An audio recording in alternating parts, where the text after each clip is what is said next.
Number 10. Y the Last Man. A mysterious airborne plague that violently wipes out every living creature with a Y chromosome. In this world, snap 2 males are spared. The immediate fascinating and elevating difference here, separating Y the Last Man from some of the other dystopian tales, is its mostly female ensemble, indirectly tackling the idea of a world with almost no men. It shows us a form of pioneering pandemonium. The other grand ingredient here is that Yorick, played by Ben Schnetzer, is kind of a loser. It'll be interesting to see how the theme of remarkably unspecial man is made the most special person on the planet. Y the Last Man is an American post-apocalyptic drama television series. It received generally positive reviews from critics, but was cancelled after 1 season. You're reproductively interesting. Wow. Okay. Number 9. La Brea. This one is not technically an apocalyptic show, but it has almost everything it should have in the apocalyptic setting. Like, they have to survive this new and whole traumatic experience, they have to build shelters, and a lot of things. So that's why I'm included La Brea into this list. La Brea follows a group of strangers who get swallowed up by a massive sinkhole opening in the middle of Los Angeles. But not only do they survive, but wake up to find themselves in the strange and new unexplainable prehistoric world. It was a bit of a rough start, but luckily the series was able to improve with each new episode. And CGI animals are not very good, so the show decided quickly to move away from those CGI animals and decided to put the focus of their attention on the human conflicts in the story. Overall, this is actually a pretty good show. Number 8. To the Lake. We're gonna help you. Just close your eyes.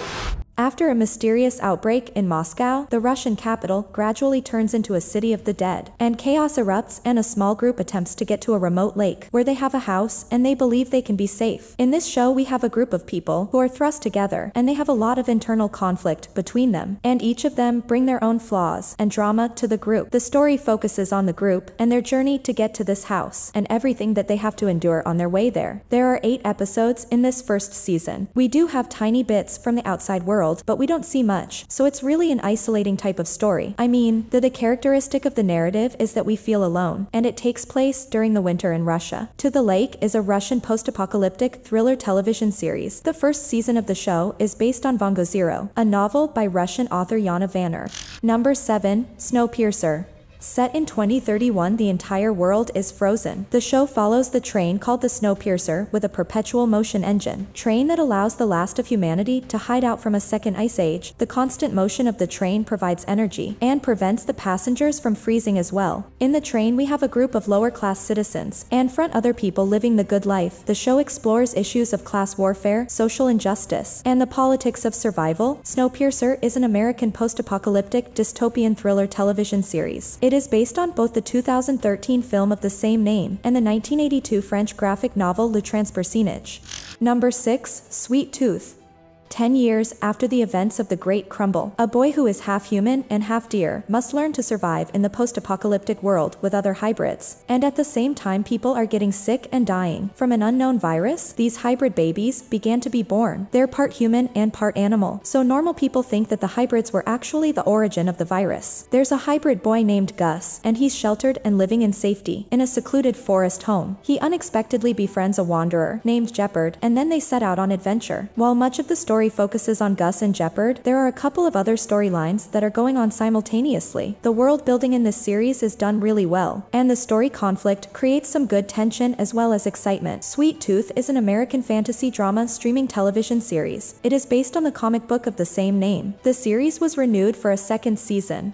Number 5. Tribes of Europa. 43 years after a mysterious global technological failure caused war rages between the tribes that have emerged from the wreckage of Europe, 3 siblings from the peaceful Originate tribe, Keanu, Liv, and Elja, are separated in their own paths in a fight for the future of this new Europa. So we have 4 tribes. The first one is Origins. They are the peaceful, and they live in the forest. They keep to themselves, and also they don't want technology. There's the Crimson Republic. They're the military faction. They're wanting to return Europe to what it was, but with them in control, we have the Crows and their merciless warriors, and they like to enslave everybody else. Finally, there's the Atlanteans. Aside from hearing that they are the most technologically advanced tribe, and they are the impetus of the story, Tribes of Europa is a German sci-fi television series created by Philip Koch.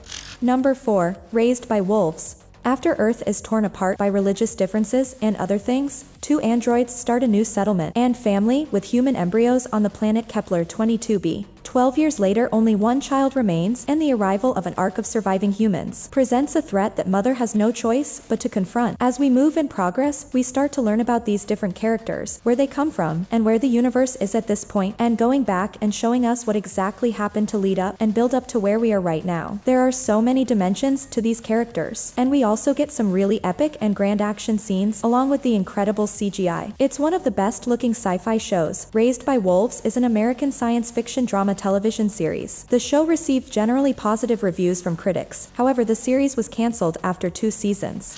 Number 3, Station 11. 20 years after a flu pandemic resulted in the collapse of civilization, a group of survivors trying to rebuild and reimagine the world anew while holding on to the best of what's been lost. We follow multiple timelines and story arcs that are interconnected, but don't necessarily cross paths in large ways. We get placed into a world with some quietly charismatic characters. Watch them be introduced to the main story conflict. Main story plot point of a devastating flu that pretty much wipes out humanity. Set designs and the cinematography are also really well crafted. Station 11 is an American post-apocalyptic dystopian fiction miniseries. Based on the 2014 novel of the same name, it received critical acclaim and was nominated for 7 Primetime Emmy Awards.